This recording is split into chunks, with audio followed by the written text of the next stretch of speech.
Assalamualaikum. Kali ini kita akan membicarakan analisis laporan keuangan, khususnya adalah rasio aktivitas atau rasio turnover.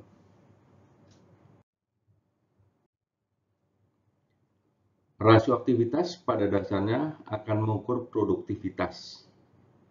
Sering juga disebut dengan rasio perputaran atau turnover. Pada contoh nanti akan diberikan beberapa bentuk perhitungan dan aplikasi dari setiap rasio beserta plus dan minusnya. Nah, untuk sesi ini kita tidak membahas tentang siklus operasi dan cash conversion cycle karena akan dibuat dalam video lain secara terpisah.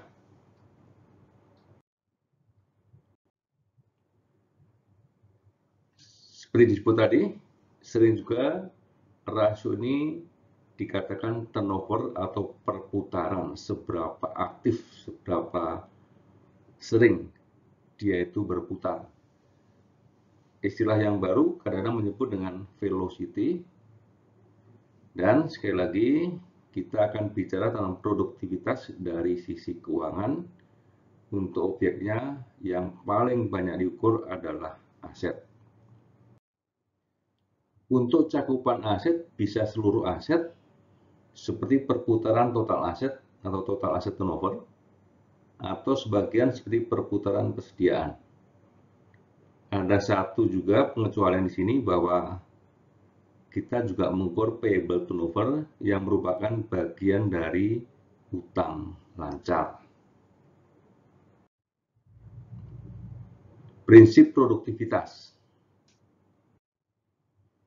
Produktivitas akan mengkaitkan antara output dengan input. Dalam konteks ini, output akan berupa penjualan, sementara input bisa biaya, sarana, atau aset. Dalam konteks rasio aktivitas, kita menggunakan aset sebagai inputnya. Nah, peningkatan produktivitas bisa bicara pada sisi output, pada sisi pembilang, bagaimana meningkatkannya, atau pada sisi input, bagaimana menurunkan jumlah sisi inputnya, atau kombinasi dari output input yang secara keseluruhan akan berdampak pada kenaikan perputaran. Video yang terkait dengan profitabilitas dan produktivitas sudah dibuat secara terpisah. Pada contoh turnover ratio, kita ambil salah satu, misalnya total asset turnover, outputnya adalah sales atau penjualan, sementara inputnya adalah total aset. Ada 6 rasio yang akan kita bahas satu persatu dengan contoh perhitungan angka yang tersedia. Kita mulai dengan rasio yang pertama, total asset turnover. Pembilangnya adalah sales dan penyebutnya adalah total asset. Nah, di sini ketika angkanya 1 kali, hal ini berarti setiap aset menghasilkan Rp1 penjualan. Secara umum, semakin tinggi, semakin produktif, semakin baik buat perusahaan. Kalau kita pernah belajar tentang ROI, faktornya adalah total asset turnover dikalikan profit margin. Jadi peningkatan ROI dari sisi aset adalah dengan meningkatkan perputaran total asetnya.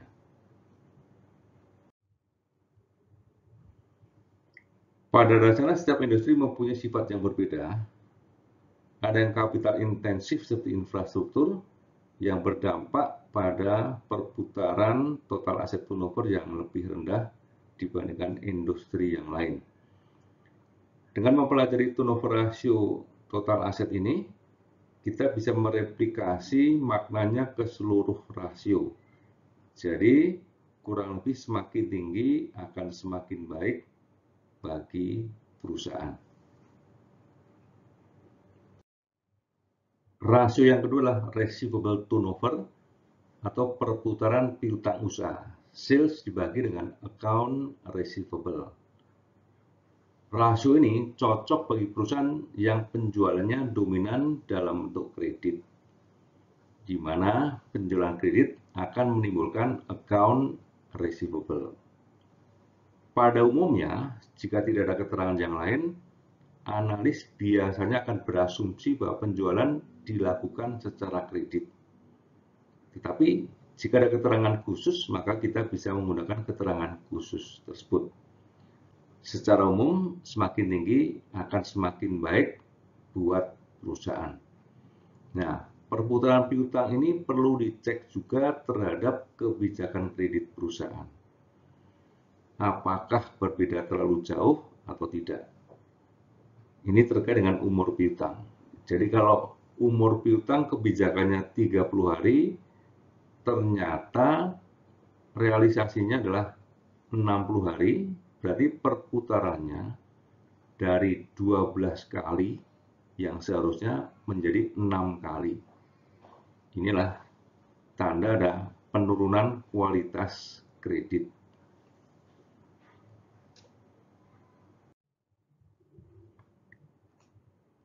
Untuk perusahaan yang menjual di muka, seperti operator seluler dan penerbangan, tentu tidak cocok dihitung receivable turnover. Sementara retail yang berhubungan dengan end user, di mana penggunaan uang tunai, kartu debit, dan kartu kredit dominan, maka hampir pasti jangka waktu dari piutangnya akan sangat pendek, sehingga relevansi perhitungannya juga tidak tinggi. Rasio ketiga adalah inventory turnover. Rasio ini cocok bagi perusahaan yang menjual barang. Rumusnya COGS, cost of goods sold, beban pokok penjualan dibagi dengan persediaan. Sebagai catatan, perusahaan jasa bisa jadi tidak menjual barang.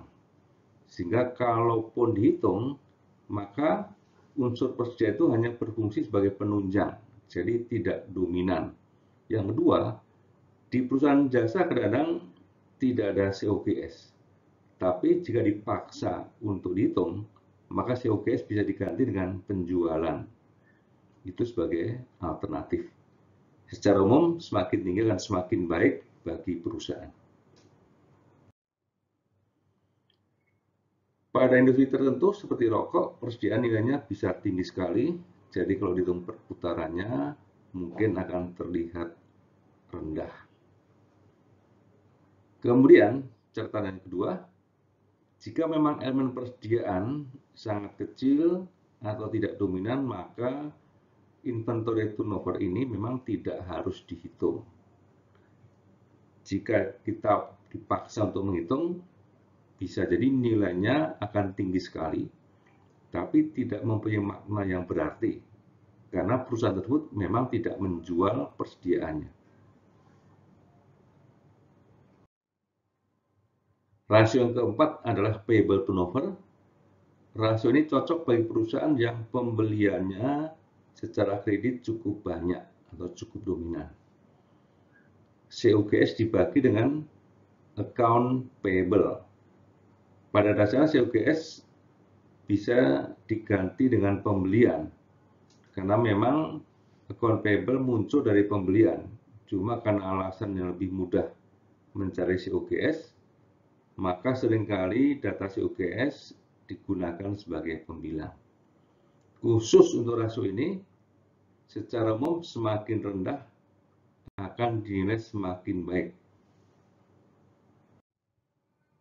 Perusahaan yang mampu bernegosiasi dengan pemasok bisa membuat account payable-nya berumur lebih panjang.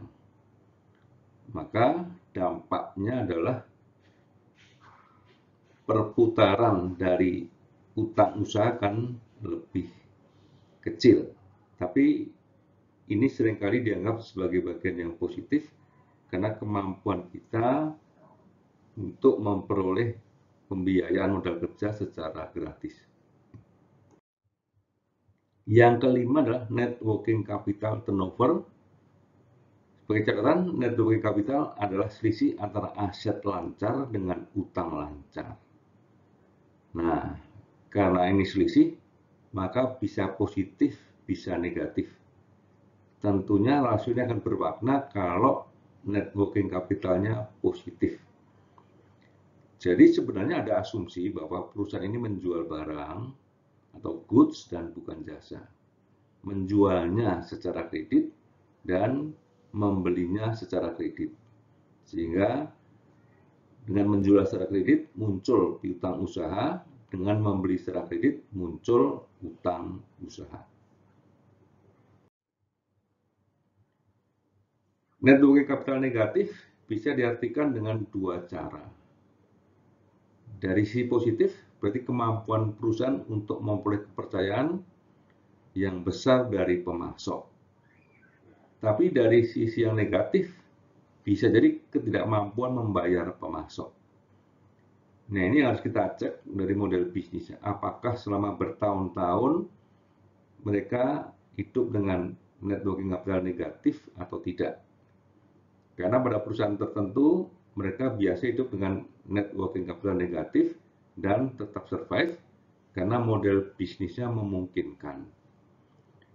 Nah, catatan yang kedua tentang tingginya perputaran, jika net working capital positif dan perputarannya tinggi, maka bisa diartikan ini adalah perputaran yang baik.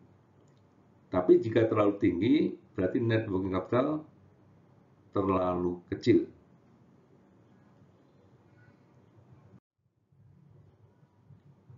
Yang terakhir adalah fixed asset turnover. Pada perusahaan secara umum, maka fixed asset akan menyita porsi yang besar di dalam total aset.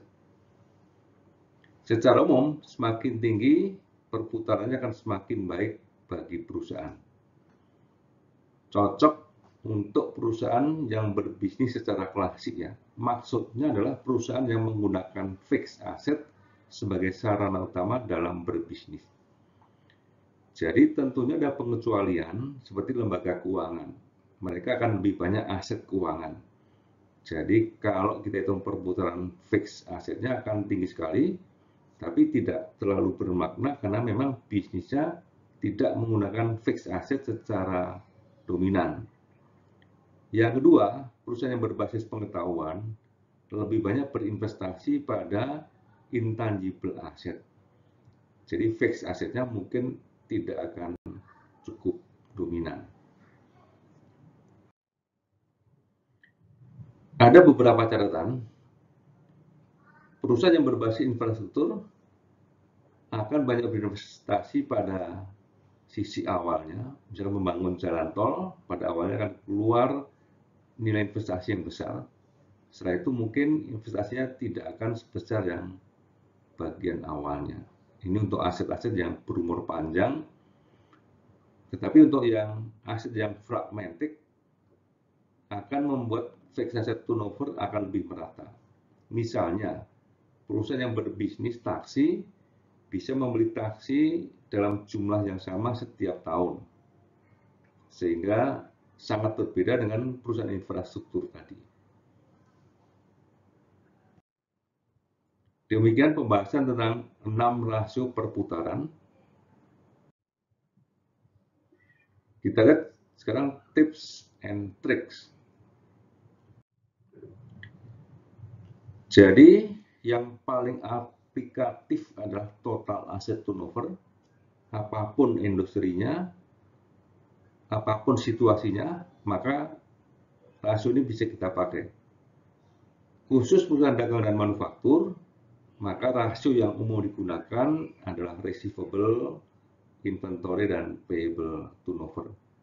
Tentunya total asset turnover juga tetap. Yang perlu hati-hati adalah penggunaan net working capital turnover yang dapat bermakna ganda karena bisa positif, bisa negatif. Jadi harus berhati-hati waktu menggunakan rasio ini. Sebagai catatan, tidak semua rasio turnover harus digunakan atau dihitung untuk analisis. Sebagai catatan akhir, secara umum, rasio aktivitas cukup mudah untuk diartikan. Semakin tinggi akan berarti semakin baik. Total asset turnover adalah rasio turnover yang paling aplikatif. Sementara untuk yang lain perlu pertimbangan khusus, perlu tidaknya menghitung rasio-rasio tersebut. Misalnya adalah net working capital turnover. Demikian, semoga bermanfaat. Wassalamualaikum warahmatullahi wabarakatuh.